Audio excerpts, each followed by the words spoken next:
just drove out of a rainstorm. There's a rainbow behind me, and I'm driving into semi-clear skies. There's got to be something to that, right? That's like good luck. That's like fishing good luck. It has to be. I think so. I don't know. Maybe somebody tell me what the rainbow, driving out of the rain with the rainbow behind me, means heading towards the lake. Maybe if the rainbow was going to the lake, that probably means that there's like a pot of cold fish at the end of that. So I don't know. Maybe I need to be going towards the rainbow. Anyway, here we are, ladies and gentlemen. Good morning. We're heading towards the lake right now. Going out here to see what we can get done today. Going to a lake I've not been to in a while, but should be fishing well because it's winter and it's sucky outside. And when it's winter and it's sucky outside, these fish usually bite on this place. And so, as you guys can see, a little bundled up this morning. Brought even more clothes because the high today is only 40 with a real feel of 32. So yeah, it's going to be one of those days. But like I said, I have no idea what's going on because I've not been to this place here in a little bit. And so we got everything rigged up I think they should be doing. We got some stuff rigged up that they might be doing, and I've got some things rigged up to just go try. And that is what we're going to do today. We're going to have some fun. I'm so glad that you guys clicked on this video. I really am. It's a great day to be alive, if you didn't know that. And so take a breath with me. Enjoy this video. Thank you for taking a moment to kind of relax with me, and hopefully you guys have a fantastic day. Hopefully I go have a fantastic day, and yeah, let's get after it.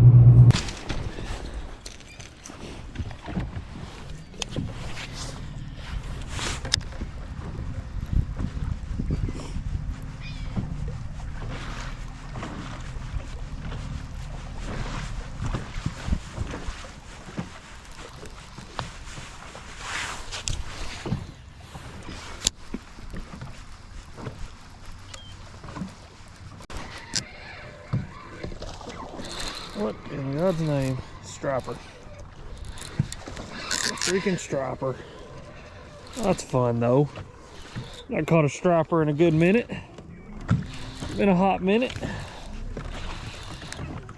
Never had a striper to come up and on top though. That's funny.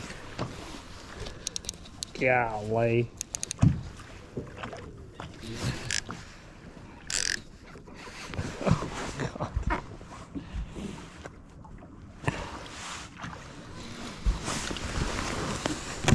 Oh, oh, that's a fun. Stay out of the trolling motor. Come here. Yeah. What are you doing, you big old pissed off bitch, huh? What are you doing, huh? Come here. Oh, that's fun. That's fun. Heck yeah. There you go, guys. Check that out. Old hybrid. These things are fun, especially when they're that size, and you cannot complain. It's a fun little fish. Thanks, bud. Golly, you pissed off bitch. Get out of here. Well, that was fun. I thought I'd hook the damn 6-pound smallmouth, but that was fun. I enjoy that. I don't care what anybody says. A lot of people like trash fish, but for me, I like catching them. Those things fight really, really hard, and they bite really, really good. So I like it.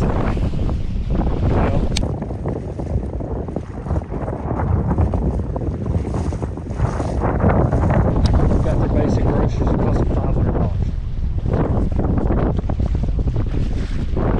$500. You guys, God dang, that's a striper again.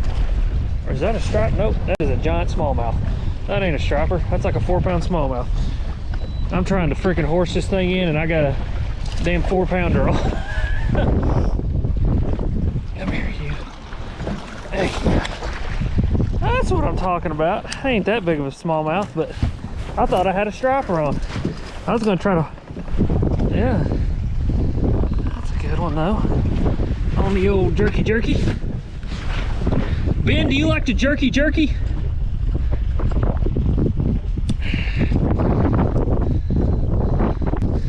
we go. All right, guys. There we go. Not a giant, but it's quality little smallmouth. Had him pinned up all sideways. Felt like he was huge, but first one a jerk bait. Heck yeah. 70, 80 pounds of meat. God, there's another one. Hold on a second, Ben, that's a big one, buddy.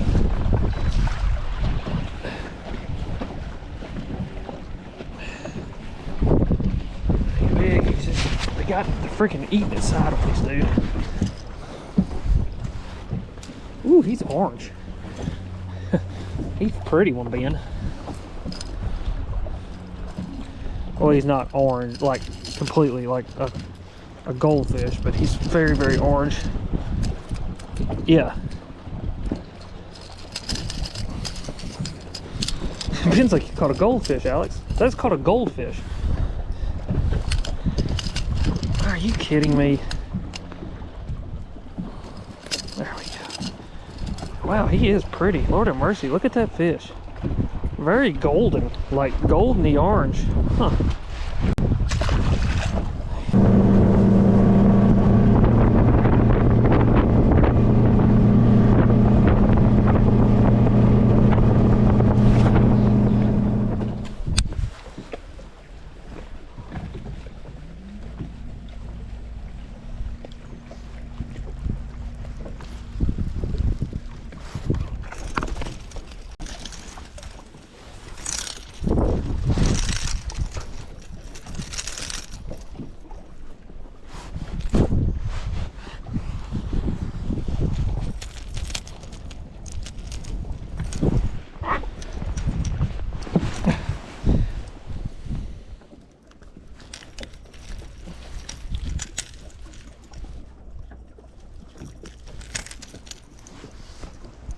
Tiny.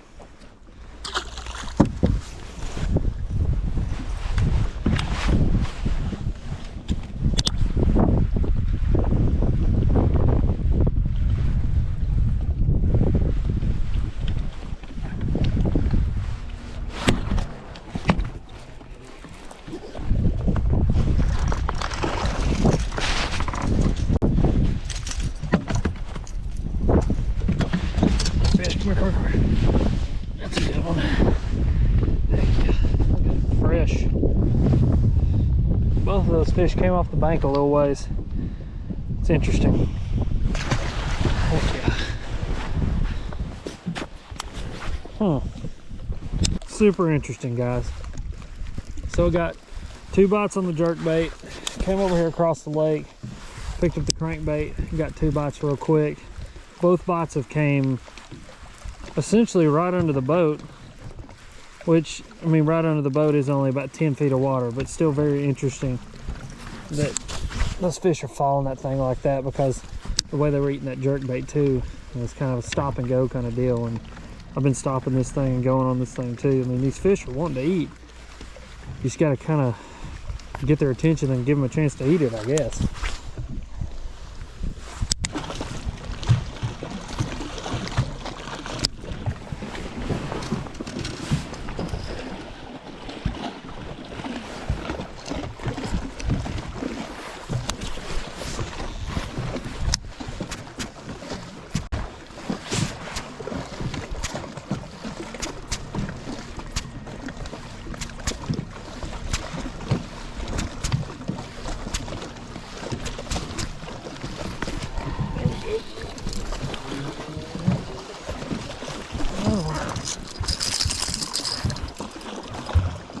And when I stopped that thing, he crushed it. Heck yeah.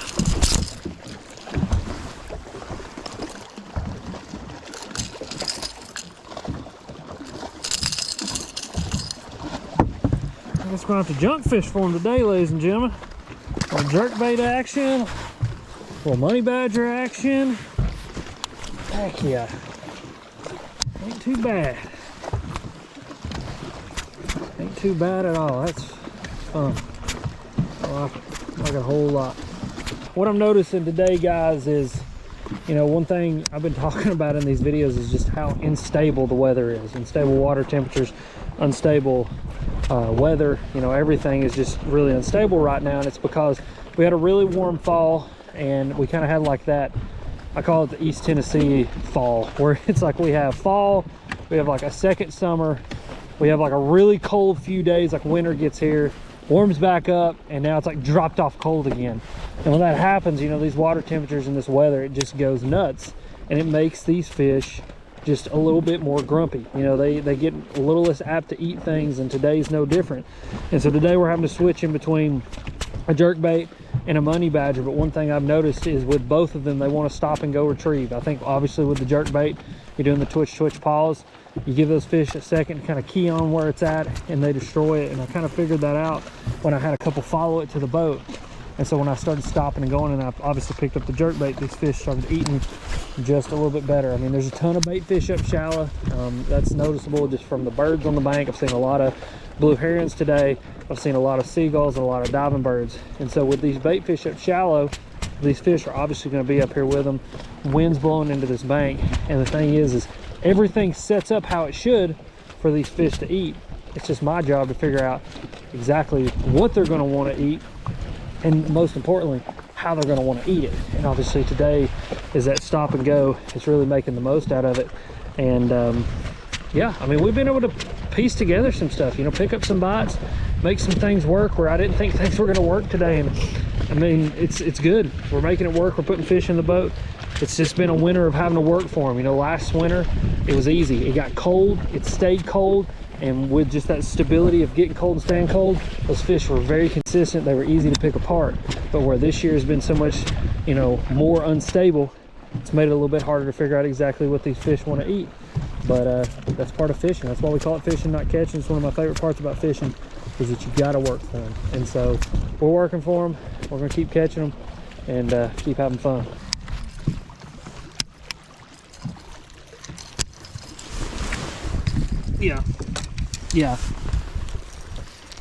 Yeah, that's kind of where I'm at. I'm learning how to just live with it. I mean, that's just the best part. Like, it's not, everybody's like, you know, maybe it'll get easier. It's like, I don't know if it ever gets easier. I just think you just learn to, you know, you learn to live with the fact more every day. So, but yeah, man, we're good, buddy. We're good. But so tell me about 2024. Kind of tell me about where they're at, and you know, just kind of get me up to speed here. Hold on just 1 second. Let me fight this fish real quick. That's a good one. Hold on a second. That's like a freaking 3-pounder. Hold on. Come here. Come here. There we go. Heck yeah. That's what I'm talking about. Oh, that's a good one too. Come here, buddy. Come here. Come here. Calm down. Calm down. Calm down. Oh yeah. That's what I'm talking about. This video that I'm making is going to be hilarious because every time I've caught a fish today, I've been on the phone with somebody. There you go, guys. Yeah, so on the phone with Matt over right now for that fish catch. But that's funny. I just put down the jerkbait, picked up the crankbait because the literally bottom composition changed, depth changed, and we got a bite. So there we go. Heck yeah. So I know a lot of you are asking, Alex, how are you choosing between the money badger and the jerkbait? Well, it's actually two factors: depth of the water and the water clarity. So right now I'm in about 10 foot of water. These way these banks kind of lay out are more flat and kind of taper out slowly, and so that's where I'm picking up the jerkbait. There's a lot of big boulder rock. I mean, you guys can see this rock here. Well, obviously that extends down in the water. A lot of little cracks and crannies that these fish can hide in. I can fish that jerkbait over the top of it, get those fish to come out and react to it, and so that's why I've got the jerkbait in my hand. But right here, as we actually go into this bank, you can see how much steeper this is, and so I'll pick up the crankbait right there just to get down there to those fish a little bit deeper, that may be sitting a little bit deeper, and just be able to fish that kind of more vertical cover more effectively. And then water clarity as well. This water clarity is actually pretty good, that I could probably keep the jerkbait in my hand, get these fish to rise up to it and to eat it. But when I get in that little bit dirtier water, you know, where you may have a little bit more wind blowing in, a little bit more mix in water, I want to pick up that crankbait because those fish will be able to see it just a little bit better in that blaze color. But that's kind of the determining factor of why I'm picking up the crankbait or the jerkbait, and it seems to be working pretty well. I mean, it's weird, you know, these fish they're eating pretty good. I mean, but the bites are kind of few and far between. It's kind of just about keeping your head down, covering some water, and trying to get as many bites as you possibly can, fishing as much water as you possibly can. And so we're going to stay after it. We're going to keep pounding around on them here. We've caught that pretty quality smallmouth just a few seconds ago on the money badger, and so it can only go up from here. That seems to be the kind of deal. Is like later in the afternoon we've been getting over the past few days. Seems the quality of fish kind of go up as we do that. But we're gonna keep pounding on them here, see if we can put a few more in the boat. Just thought I'd take a second and tell you guys kind of how I'm making the determining factor between the jerkbait and the money badger, because I know that's a question a lot of you guys have, is like, you know, hey, when do I need to switch baits? And for me, it's always a ton of different factors, but the biggest here is just water depth and water clarity.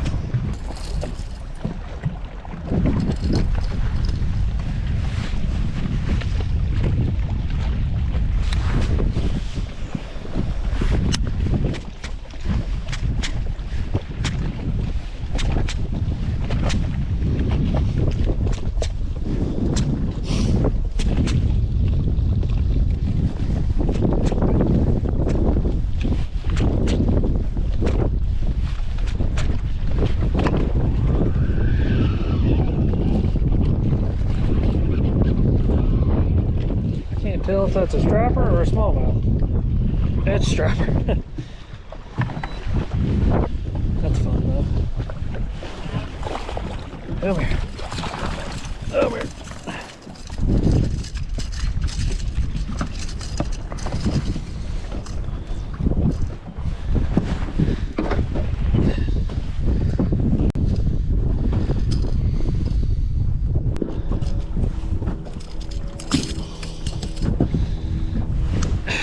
Another one of them little dudes.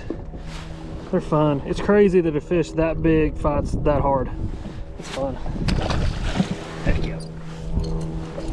Alright guys, so I want to give you some jerkbait fishing tips. You know, when it comes to fishing a jerkbait, it's a bait that is, in my mind, probably one of the deadliest baits in the fall and the winter time. But it's a bait that a lot of people don't have. There we go. Come on, get out of there. Hold on. I don't know what this is, guys, but we're gonna have to go to it. I think it's another striper. Yeah, it's a striper. Yeah, I got him on pin sideways. But anyway, so it's a bait that a lot of people don't have a ton of confidence in, but to me it is probably one of the deadliest baits for fall and for winter fishing, just because of its effectiveness. You know, you're gonna catch a lot of fish on this bait, and it has the potential to catch really big fish as well. So let me get this fish unhooked here, and I'll break down some tips about jerkbait fishing that should help you guys to put some more jerkbait fish into the boat, and hopefully not stick your hand with a jerkbait like I almost did. There you go, guys. Another one of them dudes. Them's good eating size. I'll start sticking a few of these things in the live well. We keep catching them, but there is another one.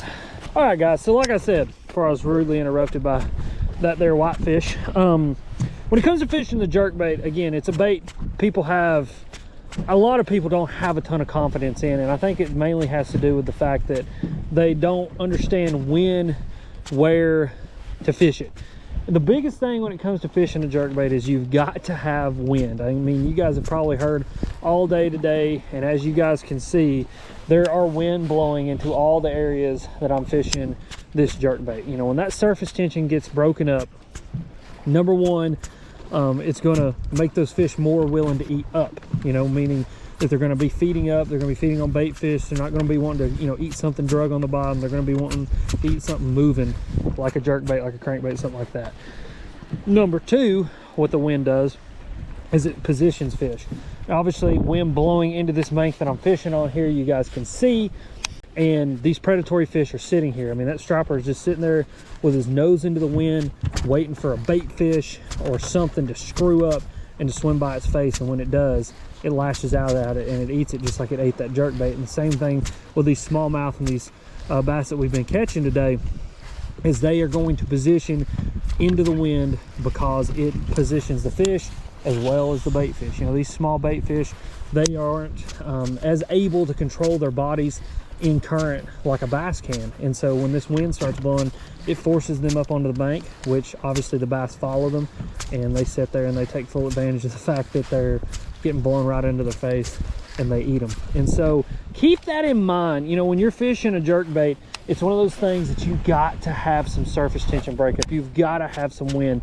And if you don't, you're just not going to be super successful with the jerkbait, especially if you're not like looking at them on a mega live, or if you're walking the bank or something like that. A jerkbait is something you're going to want to pick up when the wind is blowing. And I can promise you, pick it up when the wind's blowing and you throw that thing into some wind blowing areas, you're going to have a chance to catch some fish. And with the jerkbait, what I've found too is it's a bait that you got to kind of lock in your hand and go fishing, because not only is it going to get bites, but it's normally going to catch that kind of bigger than average fish as well. And so yeah, that's my thing about, ooh, that was a rock. That's my thing about jerkbait fishing, is don't give up on it. You know, it is a bait that takes some time to learn, but the biggest piece of advice I can give you is throw it when the wind is blowing. You throw it when the wind's blowing, and you're probably going to run into some big, pissed off, hungry, predatory fish. And I mean, hell, it could be largemouth, smallmouth, stripers, spots. I've caught muskies on this thing.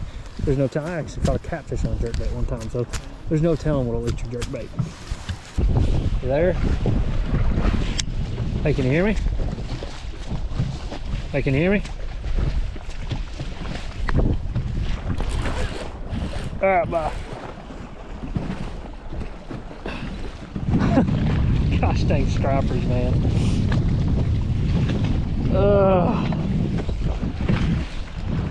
I always get a phone call when I'm on the phone with somebody, or I always catch a fish when I'm on the phone with somebody. I'm on the phone with Bethany that time. Come here, come here, come here. Come here, come here. Come here, come here. Stop, stop, stop, stop. Stop, stop, stop, stop. Stop, stop, stop.